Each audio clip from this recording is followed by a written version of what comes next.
Hello everyone, एक बार फिर मैं doctor Nitin Kumar Arora and I welcome you all to the official YouTube channel of 5x pain solutions where your health is our priority. आज इस pen series में हम फिर से लेकर आए एक नया topic that is called frozen shoulder, यानी कि कंधा जाम होना।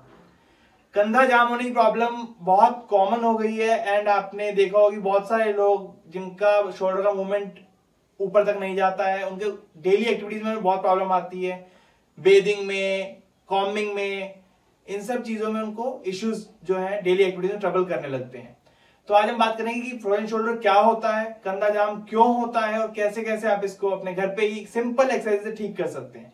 लास्ट में मैं आपको बहुत अच्छी एक्सरसाइज बताने वाला हूं जिनको अगर आप फॉलो करते हैं तो आप इसको घर पे ही अच्छे से ठीक कर सकते हैं। तो इस वीडियो को लास्ट तक जरूर देखिएगा। अगर हम बात करते हैं शोल्डर जॉइंट की, तो हमारा शोल्डर जो है उसमें कुछ बोन्स से मिलकर बना होता है। हमारा शोल्डर का स्ट्रक्चर कुछ ऐसा है जिसकी वजह से उसमें स्टेबिलिटी जो है कॉम्प्रोमाइज्ड होती है और एक्स्ट्रा मोबाइल होता है, उसमें मूवमेंट बहुत ज्यादा होती है। मूवमेंट को अलाउ करने के लिए स्टेबिलिटी को कॉम्प्रोमाइज करना पड़ता है, बट स्टिल हमारी बॉडी में कोई भी ऐसा पार्ट नहीं है जहां पे स्टेबिलिटी बिल्कुल नहीं होती। तो यहाँ पे भी हमारी जो मसल्स होती हैं वो हमें वर्क करती हैं, हेल्प करती हैं डायनामिक स्टेबिलिटी प्रोवाइड करने में, वो इसे सपोर्ट करती हैं।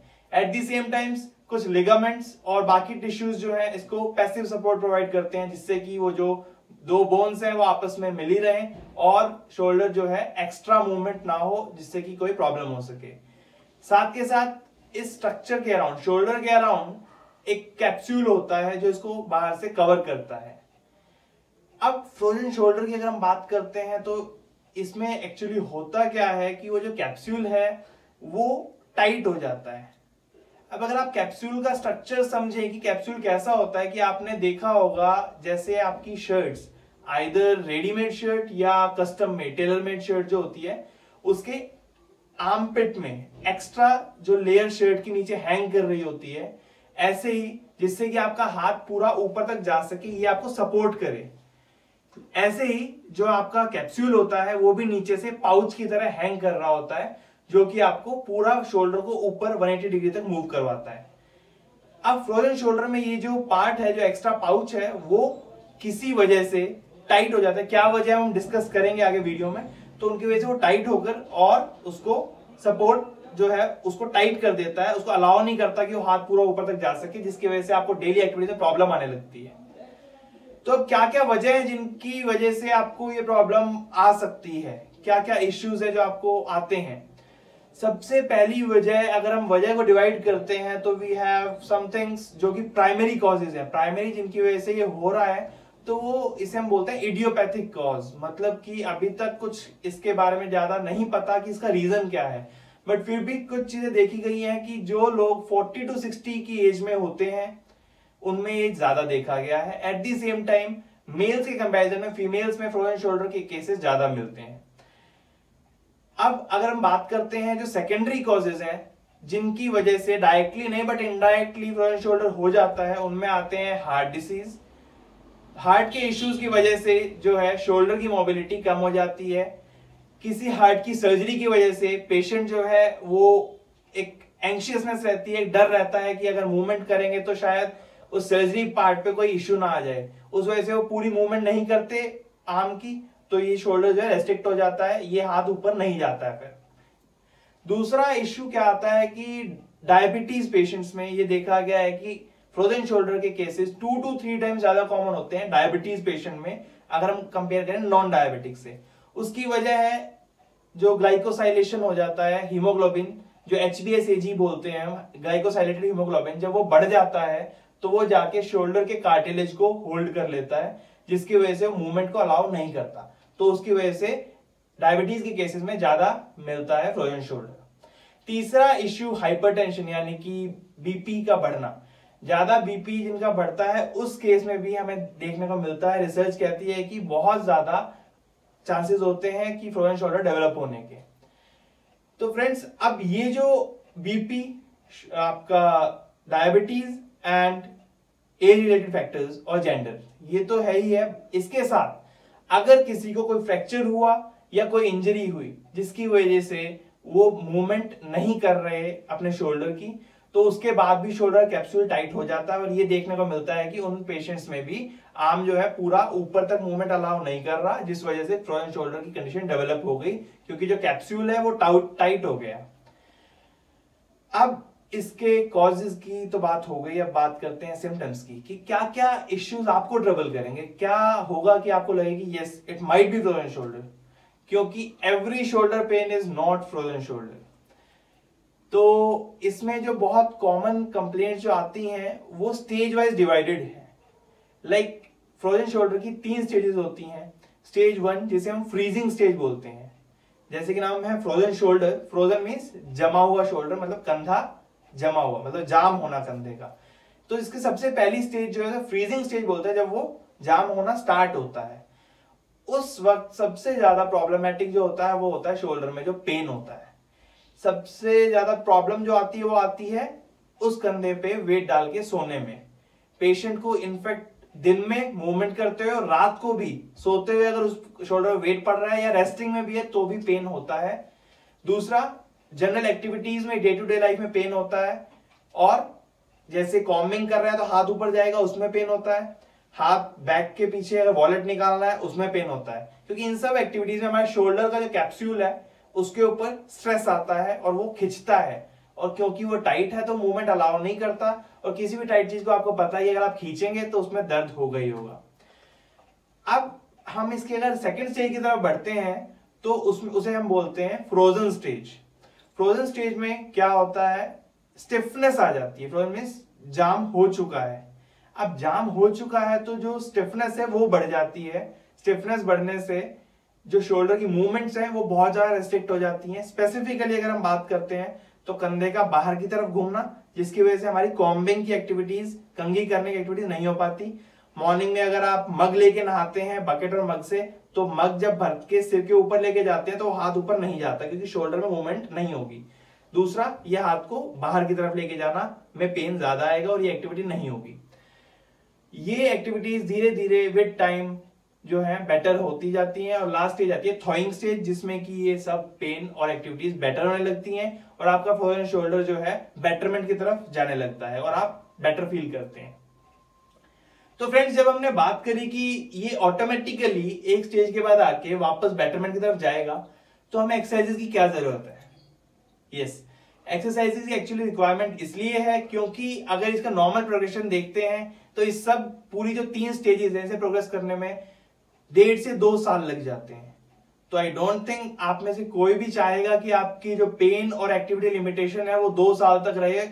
और इसके बाद भी देखा गया है कि वो 2 साल के बाद भी जो पेन में बेटरमेंट आता है, वो पेन तो ठीक हो जाता है बट मूवमेंट जो है वो रेस्ट्रिक्ट हो जाता है। पहले आपका 180 डिग्री मतलब पूरा आर्म ऊपर जा पा रहा था, अब वो पूरा ना जाके 160 या 150 पे रेस्ट्रिक्ट हो जाता है।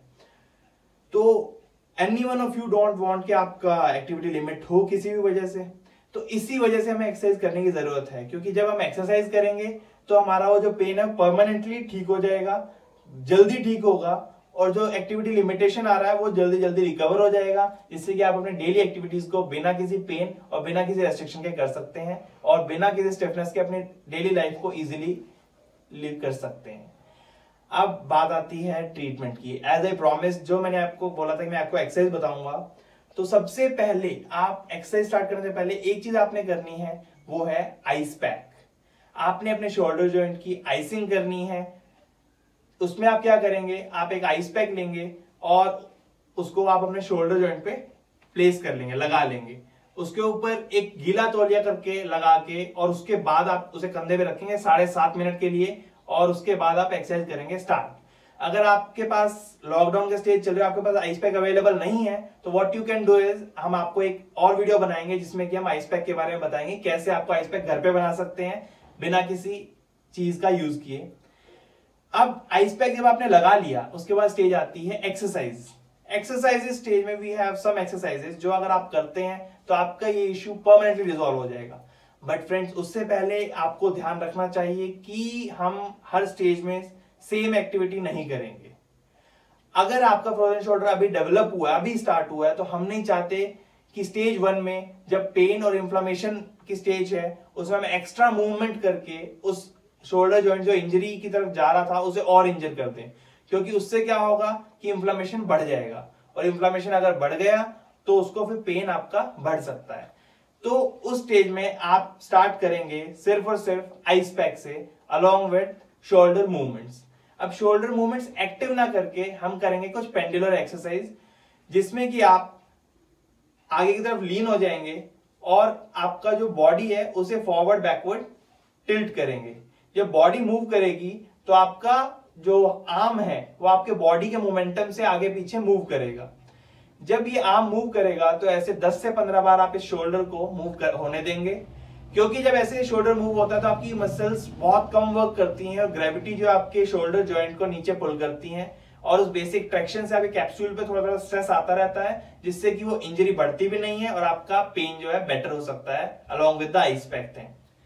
अब अगर आप आ गए हैं सेकंड स्टेज में, यानी कि आपका मूवमेंट रेस्ट्रिक्ट हो गया है, बाई चांस आपने हमारी वीडियो पहले नहीं देखी और आप अब उस स्टेज में प्रोग्रेस कर चुके हैं, तो बात आती है कि अब आपने क्या करना है। इसमें आप उस स्टिफनेस को प्रिवेंट करने के लिए कुछ एक्सरसाइजेस स्टार्ट करेंगे जो मैं आपको अब बताने वाला हूं। तो इसमें सबसे पहली एक्सरसाइज जो आती है वो है केन एक्सरसाइज।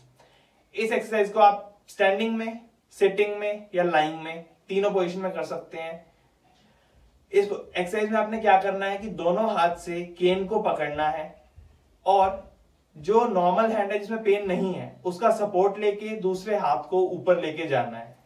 जब आप ये हाथ को ऊपर लेके जाएंगे तो दूसरे हाथ के सपोर्ट के साथ वो हाथ धीरे धीरे ऊपर बढ़ता जाएगा। इसमें आप अपने किसी फैमिली मेंबर की हेल्प ले सकते हैं जो कि आपको फर्दर थोड़ा थोड़ा ऊपर प्रेशर देता रहे, जिससे कि वो जो स्ट्रेस है कैप्सूल पे प्रॉपर आए और वो मूवमेंट प्रॉपर उसका बढ़ सके।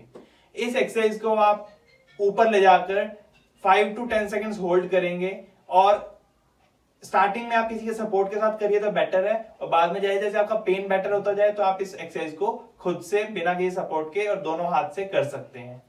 तो इस एक्सरसाइज से क्या होगा कि आपके शोल्डर के मसल की स्ट्रेंथ भी बेटर होगी and eight the same time आपका जो शोल्डर का कैप्सूल है उस पर स्ट्रेच भी आएगा, तो मूवमेंट बढ़ेगा।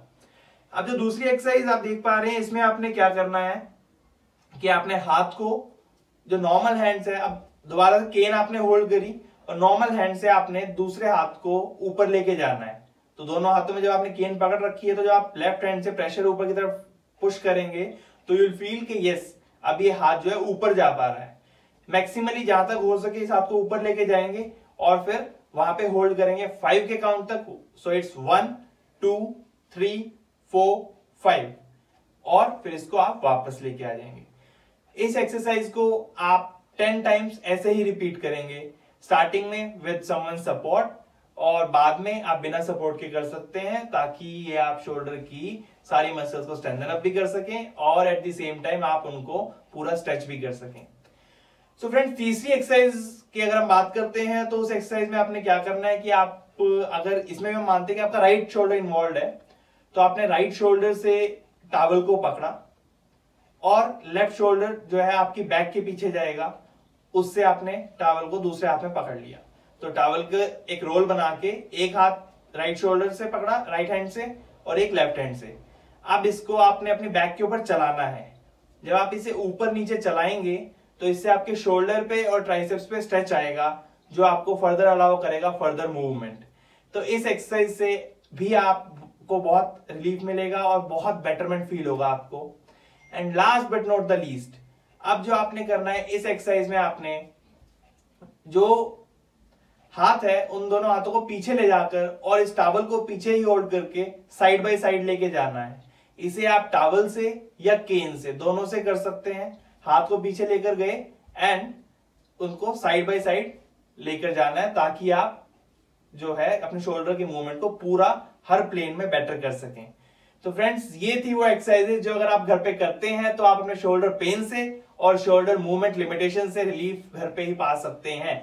बट स्टिल अगर आपको इसके साथ कोई और भी इशू ट्रबल कर रहा है या इन एक्सरसाइज को करने में आपको कोई प्रॉब्लम फील हो रही है, तो आप हमारे नीचे दिए हुए डिस्क्रिप्शन में जो हमने नंबर्स दिए हैं उन पे कांटेक्ट कर सकते हैं। फर्दरमोर आप हमारे साथ कनेक्ट करने के लिए हमारा YouTube, Instagram, Facebook, LinkedIn और WhatsApp मीडियम भी यूज कर सकते हैं, जिनका सबका लिंक हमने डिस्क्रिप्शन में दिया हुआ है। अगर आप चाहते हैं हम आपके लिए कोई नई वीडियो बनाएं या कोई इश्यू आपको ट्रबल कर रहा है जिसके लिए आप अपने लिए वीडियो चाहते हैं, तो आप हमें इन नंबर्स पर कांटेक्ट करके अपने इश्यू का रिजोल्यूशन ले सकते हैं। Thank you so much. Stay connected, stay safe.